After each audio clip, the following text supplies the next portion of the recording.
Welcome to simple cooking with Moumita. আজকে আবারও আরেকটি নতুন রেসিপি নিয়ে চলে এসেছি, যেটা হচ্ছে পাটিসাপটা। দু ধরনের পাটিসাপটা আমি এখানে বানিয়ে রেখেছি। একটা হচ্ছে পালং শাকের পাটিসাপটা, একটা হচ্ছে নর্মাল পাটিসাপটা।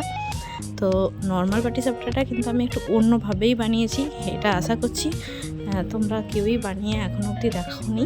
তো অবশ্যই এই পাটিসাপটাটা বানিয়ে বাড়িতে অবশ্যই দেখো, এই সাদা পাটিসাপটাটা। আর পালং শাকের যে পাটিসাপটাটা, ওটা তো এখন ভাইরাল পাটিসাপটা, তাই ওটা বানিয়েছি। তো ওটাও তোমরা বানিয়ে দেখো কেমন হয়েছে, অবশ্যই লাস্টে কমেন্টে আমাকে জানিয়ে যেও। তো তার জন্য কী কী লাগছে, সুজি লাগছে, মুগ ডাল লাগছে, বিরির ডাল লাগছে, পালং শাকের পাটিসাপটার জন্য পালং শাক লাগছে। আর পালং শাকটাকে আমি একটু গরম জল আর নুন দিয়ে একটু রেখে দিচ্ছি, প্রায় 10-15 মিনিটের জন্য, একটু নরম হয়ে যাবে পালং শাকটা।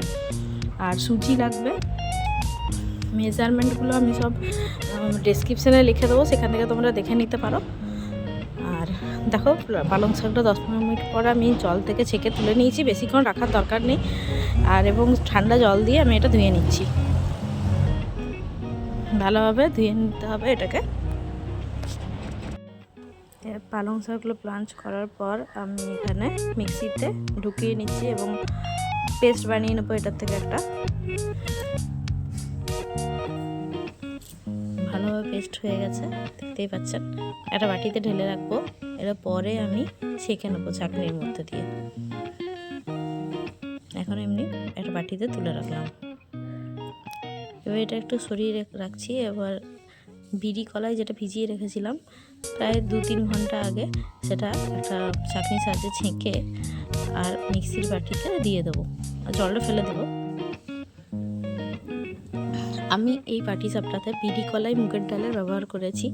এইভাবে একবার আপনারা মানে পাটিসাপটা বানিয়ে দেখবেন, দারুণ হয়। আর যে বাটিটা দেখলেন, ওই বাটির 1 বাটি আমি বিরি কলাই এখানে নিয়েছি।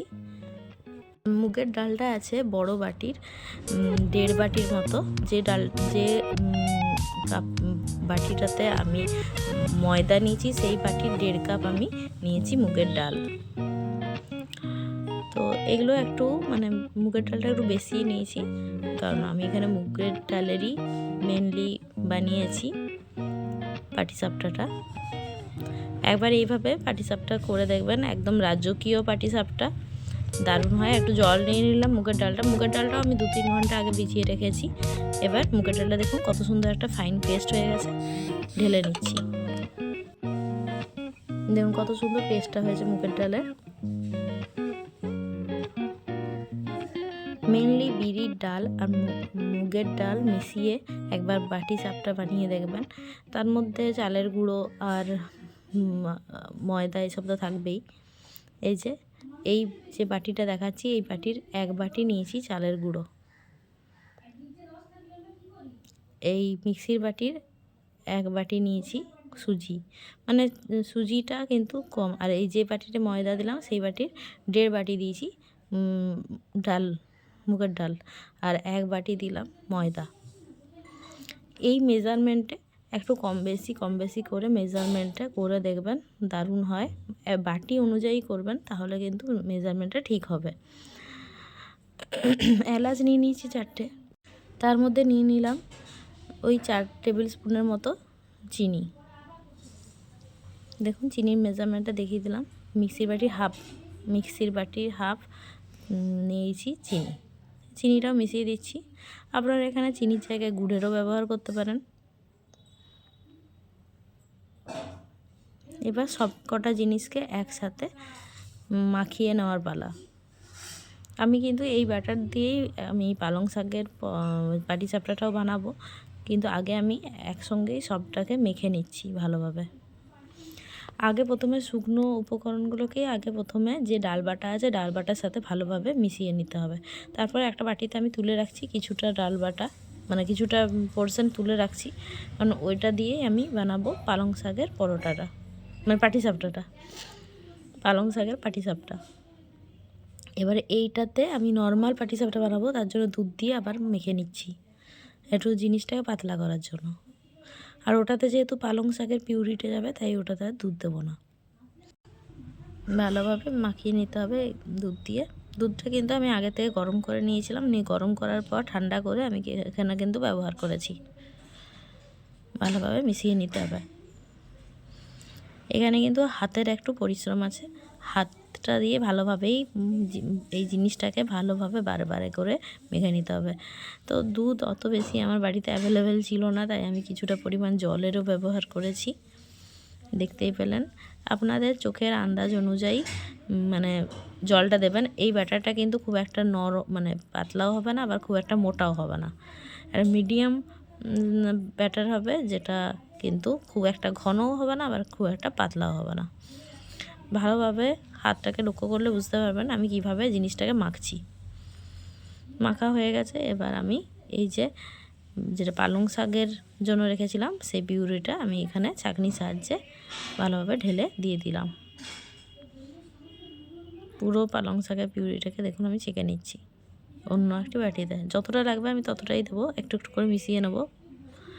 একসঙ্গে পুরোটা দেওয়ার কোনো দরকার নেই, কারণ মুগের ডাল আর বিরির ডাল দুটোই কিন্তু জল খুব টানে, আর যেহেতু সুজি আছে সুজিতে কিন্তু জল খুব টানবে, তাই কিন্তু আস্তে আস্তে করে একটু একটু করে দিয়ে মিশিয়ে তারপর মেখে নিতে হবে। যেভাবে আমি দুধ দিয়ে ওটাকে মাখলাম সেভাবে এখানে পালং শাকের পিউরি দিয়ে আমি এই পিউরিটাকেও মেখে নিলাম। দেখুন এই পিউরিটা কত সুন্দর একটা কালার এসছে, সবুজ রঙের পালং শাকের যেটা পাটিসাপটা বানাবো সেটার। এবার পালং শাকের যেটা পিউরিটা না আমি একটু ছাঁকনির সাহায্যে ছেঁকে নিয়েছি। এই ছেঁকে নিয়ে দেখুন এই জিনিসটা উপরে রয়ে গেছে, মানে যে ডালগুলো আর কি ভালো করে বাটা হয়নি সেই ডালটাই উপরে ছিল, আর কিছুই ছিল না। আর নিচে কিন্তু পুরো পিউরিটা নিচে নেমে গেছে। এটার মধ্যে আরও একটু পিউরি দিয়ে দিলাম পালং শাকের, আবারও এটাকে মিশিয়ে দিচ্ছি। কালারটা কত সুন্দর এসছে দেখুন, দেখুন কি সুন্দর কালারটা এসছে, একদম সবুজ সবুজ। বাচ্চাদের কিন্তু খুব পছন্দের এই খাবারটি। আমার বাচ্চাগুলো তো বলছে তুমি এটা কি রং দিয়ে বানিয়েছো। তো আমি কিছু বলিনি ওদেরকে খাওয়ার আগে খাইয়েছি, তারপর বলেছি এটা কি, নাহলে নাম শুনে তো খেতই না। ওই জন্য অনেক কিছু জিনিস বাচ্চাদেরকে না জানিয়েই খাওয়ানোটা উচিত। দেখুন এই যে পাটিসাপটার যে পিউরিটা এটাও কিন্তু রেডি হয়ে গেছে। দেখুন ঘনত্বটা একবার দেখুন, তাহলে বুঝতে পারবেন। একটা বোতলের মধ্যে ঢেলে নিচ্ছি, যেহেতু আমি পালং শাকের মধ্যে ওই পালং শাকের পরোটাটার মধ্যে একটা ডট দেবো নিচের দিকে, ববি প্রিন্টের পাটিসাপটা বানাবো, সেই জন্য একটুখানি পিউরি আমি সাদা পিউরিটা ঢুকিয়ে নিলাম এই বোতলের মধ্যে। আর এই দেখুন আমার মা এটা চাচিটা বানিয়ে দিয়েছে, কী সুন্দর হয়েছে খিরসাটা। এবার পাটিসাপটা বানানোর পালা, চলুন বানাই পাটিসাপটা। তেলটা এখানে অনেকটাই পড়ে গেল, দেখতেই পেলেন। এতটা তেল আমার লাগবে না। আগে ভালো করে তাওয়াটাকে গরম করে নিতে হবে পাটিসাপটার জন্য, আর তেলটা কিছুটা নামিয়ে রাখতে হবে। এটা গ্রিস করার জন্যই আমি তেলটা দিয়েছিলাম। এবার এই দেখুন বোতলের ঢাকনিতে করে আমি দিয়ে দিচ্ছি। আর দেখুন তেলটা আমি কমিয়ে নিয়েছি, কিন্তু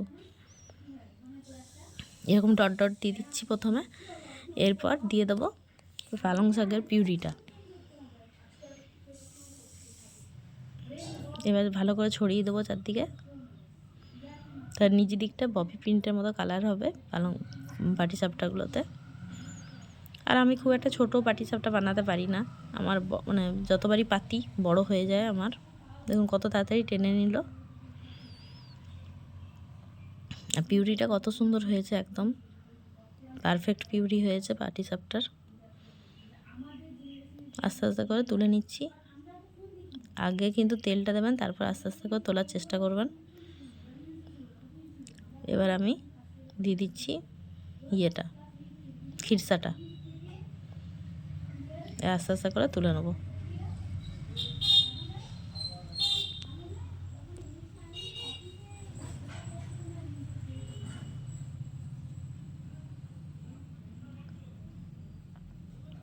দেখুন এরকমভাবে আস্তে আস্তে করে তুলে নিতে হবে।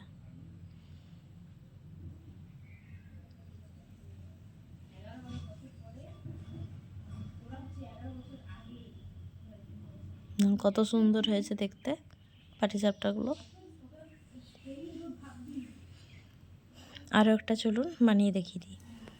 দেখুন এরপরে দেখুন প্রথমেরটা একটু দেরি হয়, পরেরটা দেখুন কত সুন্দর উঠছে, পুরো ববি প্রিন্টটা পুরো উঠছে পিছন দিকে। ওই একই প্রসেসেই বানিয়েছি।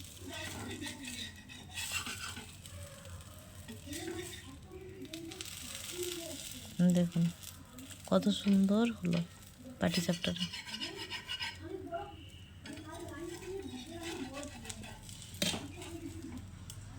পুরো ববি প্রিন্টের পালং শাকের পাটিসাপটা। আমরা ডিজাইনের জামা পরি, তার খাবারেও কোনো ডিজাইন থাকবে না বলুন তো। তাই আজকে ডিজাইনার পাটিসাপটা বানিয়েছি। দেখুন হয়ে গেছে। আমি ওরকমভাবে সব কটাকেই বানিয়ে নিয়েছি, আর দেখালাম না সব কটা, একবারই লাস্টে দেখাবো। এবার যে আমি সাদা পাটিসাপটার ব্যাটারটা বানিয়েছিলাম সেটার আমি বানিয়ে দেখাচ্ছি মুগ ডাল আর বিরির ডাল দিয়ে। ওটাতেও মুগ ডাল আর বিরির ডাল আছে, কিন্তু এটা শুধুই মুগ ডাল আর বিরির ডাল দিয়ে বানিয়ে দেখানো, আর চালের গুঁড়ো আর সুজি আর ময়দা দিয়ে। এখানে আপনারা চাইলে ময়দাটা স্কিপও করতে পারেন।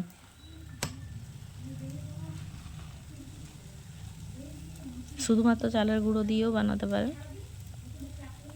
খিরসাটা দিয়ে দিলাম।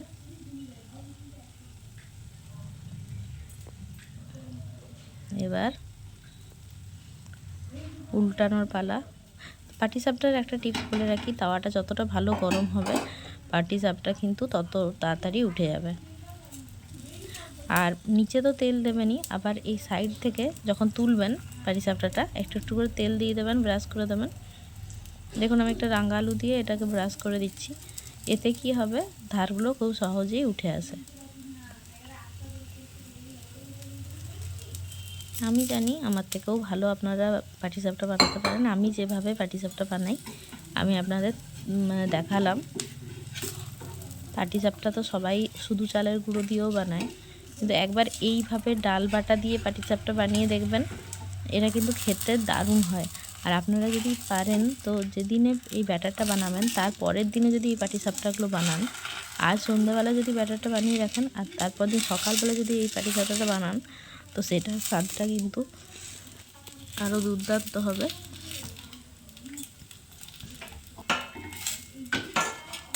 কত সুন্দরভাবে উঠে গেল। চলুন আরেকটা বানিয়ে দেখিয়ে দিই আপনাদের। আমার রেসিপিগুলি যদি আপনাদের ভালো লাগে তাহলে অবশ্যই লাইক, কমেন্ট, শেয়ার, সাবস্ক্রাইব করতে একদম ভুলবেন না। সাবস্ক্রাইব করার পর পাশে থাকা বেল আইকনটা অল করে দিলে আমার ভিডিওর প্রত্যেকটি নোটিফিকেশান আপনারা দেখতে পাবেন। এইরকম ধরনের সুন্দর সুন্দর ভিডিও দেখার জন্য আমার চ্যানেলটা সাবস্ক্রাইব করুন, আমার পাশে থাকুন, আমিও আপনাদের পাশে আছি।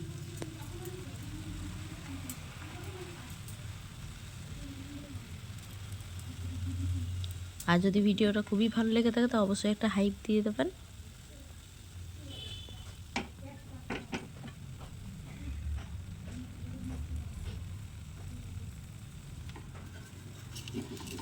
দেখুন এটার কিন্তু যেহেতু তাওয়াটা এখন কিন্তু খুব ভালো গরম হয়ে গেছে, তো আর ধার থেকে কিন্তু তেল ব্রাশ করার প্রয়োজন হলো না। যখন যত বেশি তাওয়াটা গরম হতে থাকবে তত কিন্তু পাটিসাপটাগুলো খুব সুন্দরভাবে উঠে আসবে। অতটা মেহনত আর করতে হবে না প্রথম এক দুটো পাটিসাপটার মতো। দেখুন আমার সবকটা পাটিসাপটা রেডি হয়ে গেছে। খেতে যেমন মানে দুর্দান্ত হয়েছিল, দেখতে যেমনই হোক খেতে কিন্তু দুর্দান্ত।